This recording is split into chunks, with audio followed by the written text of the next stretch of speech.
एक माँ का बेटा होता है,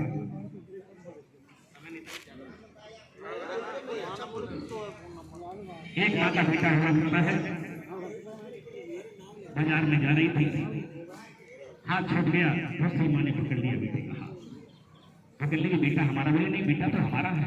दोनों माँ झगड़ने लगी। असली माँ करी बेटा हमारा, वो करी नहीं बेटा हमारा है। ये न्याय कहाँ पहुँचता है? पहले हमारे यहाँ राज व्यवस्था हुआ करती, राजा के पास न्याय पहुँच जाता है। राजा ने पूछा बात क्या है? वो असली माँ करी बेटा मेरा है, और किसी ने पकड़ लिया नकली माँ करी बेटा मेरा है। बोले सब दोनों ही अपना अपना सबूत पेश कर रही है, जो आज की हमारे न्याय व्यवस्था में भी सबूत दिया जाता है। राजा ने सोचा ये बात तो नहीं है, ये माँ कह रही है बेटा मेरा, ये माँ कह रही है बेटा मेरा है।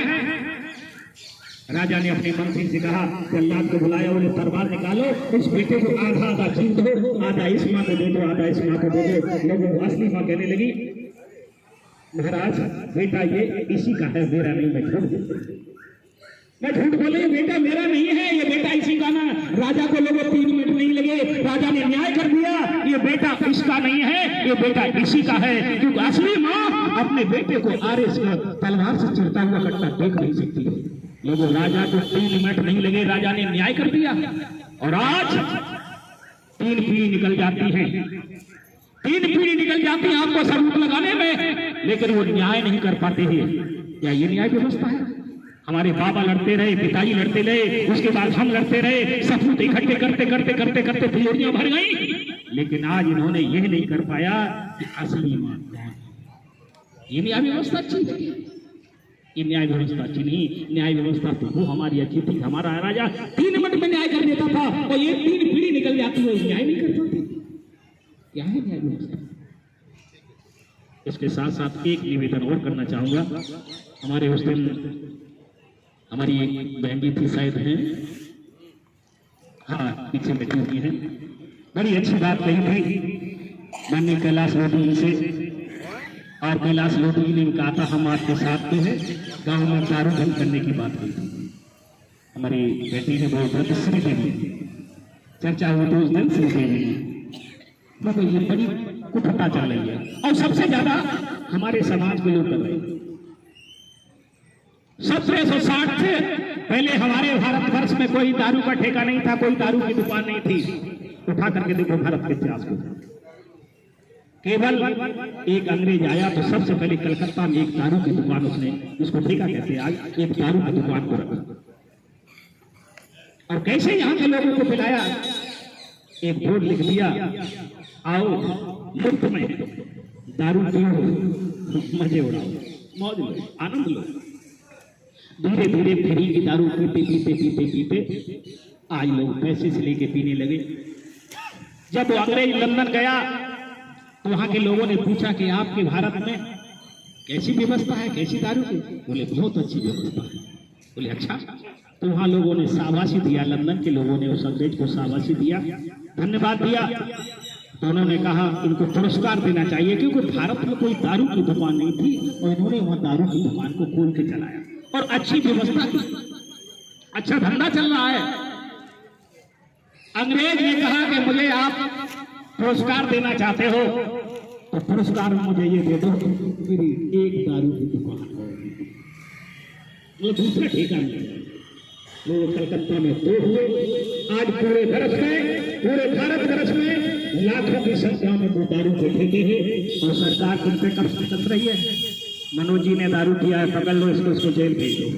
अरे मनोज जी ने दारू कब पिया है? पहले तुम्हारी कंपनियों ने दारू बनाया, उसके बाद में उसको दुकानदार को ठेका दिया, वो ठेका पे बेच रहा है, उसके बाद मनोज जी ने पी लिया, या गुनाह कर दिया। अगर वो दारू की कंपनियां बंद हो जाए, दारू के ठेके बंद हो जाए, तो गांव का किसान दारू पी सकता है? अरे होगी नहीं तो पिएगा कहां? देखा है गांव गांव चल रहा है कि पॉलीथिन बंद करो, पॉलीथिन बंद करो। पॉलीथिन बंद करने का ना सरकार कितना जोर लगा रही है। अरे पॉलीथिन हाथ में पकड़े उसको बंद करने का जोर लगा रही है, लेकिन ये पॉलीथिन यहाँ पर नहीं है, वहां क्यों नहीं जोर लगा रही है? इस पॉलीथिन को बंद कर दो, तो वहां से बंद हो जाएगी, तो यहाँ तो अपने आप बंद हो जाएगी। लेकिन वहां कोई देने वाला नहीं है, कोई सुनने वाला नहीं। इसलिए सबसे पहले शिक्षा की बात है। अगर ये प्रमाण पत्र विमुक्त जाति के बन जाएंगे तो हमारे बच्चे अच्छी शिक्षा पढ़ जाएंगे।